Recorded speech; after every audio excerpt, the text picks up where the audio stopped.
Quand on pense à Justin Bieber, on pense à une pop star. Mais son histoire, c'est bien plus que ça. C'est presque une mise en garde. L'histoire d'une étoile qui a brillé tellement fort, mais vraiment tellement fort, qu'elle a failli s'éteindre pour de bon. Regardez ça. D'un côté, on a l'icône adolescente, le phénomène mondial de Baby. Le monde entier était à ses pieds. Et de l'autre, aujourd'hui, on a une image beaucoup plus sombre, une personne qui semble en détresse, qui nous inquiète. Alors la question c'est, comment est-ce qu'on passe de l'un à l'autre? Qu'est-ce qui a bien pu se passer? Voilà, c'est la grande question.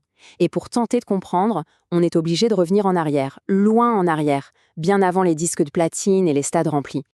Alors, on commence par le commencement, le prodige de YouTube. Et dès le départ, son histoire, c'est une histoire de contraste. D'un côté, une enfance vraiment, vraiment compliquée, et de l'autre, un talent, mais un talent musical complètement fou. Quand on dit compliqué, le mot est faible.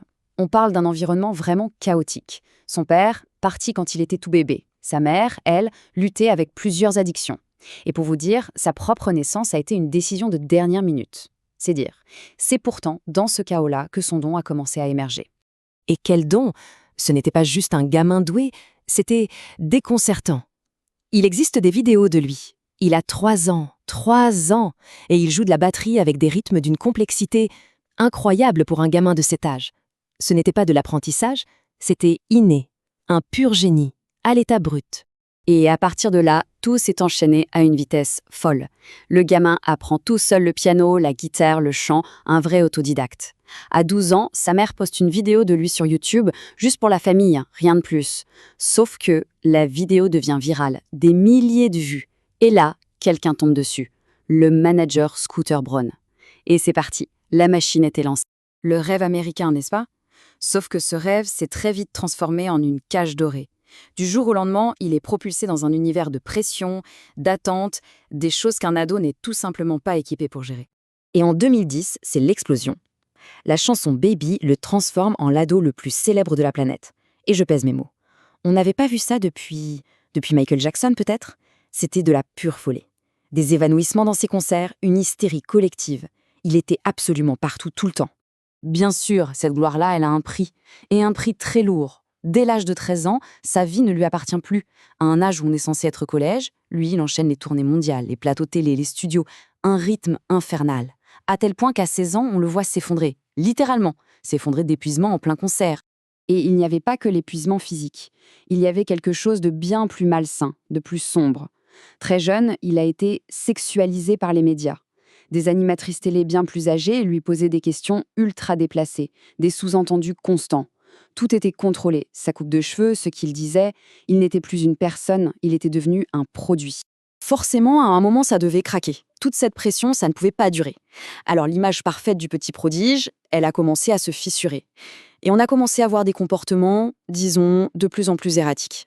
Les premières fissures, c'était avec les paparazzis. Faut dire qu'après des années à se faire harceler 24 heures sur 24, il a commencé à péter les plombs. Il s'emportait, il devenait même physique. Et honnêtement, à ce moment-là, beaucoup de gens pouvaient encore comprendre. On se disait, bon, ok, c'est un gamin à bout.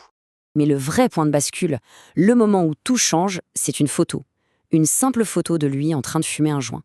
Pour n'importe qui d'autre, ça aurait été un non-événement. Mais pour lui, le produit parfait, l'image presque Disney, c'était un scandale monumental. L'image s'est brisée net. Et à partir de là, c'est la porte ouverte à tout. Les dérapages s'enchaînent et ça devient de plus en plus bizarre, de plus en plus indéfendable.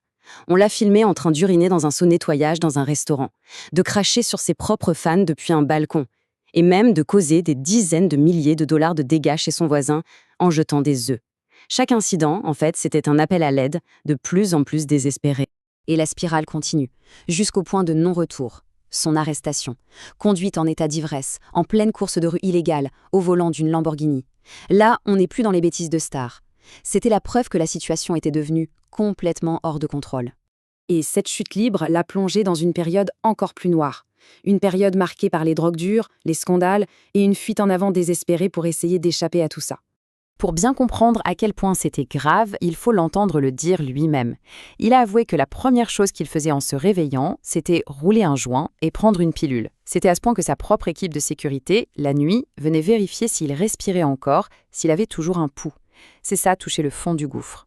Et puis, plus récemment, il y a l'ombre du scandale Didi qui est venu tout assombrir. De vieilles vidéos ont refait surface, soulevant d'énormes questions sur ce qu'il a pu vivre à l'époque. Et lui, il refuse catégoriquement d'en parler. Il se ferme complètement, l'air juste profondément perturbé. Et au milieu de tout ça, il y a cette décision un peu folle. Ce chiffre, 200 millions de dollars.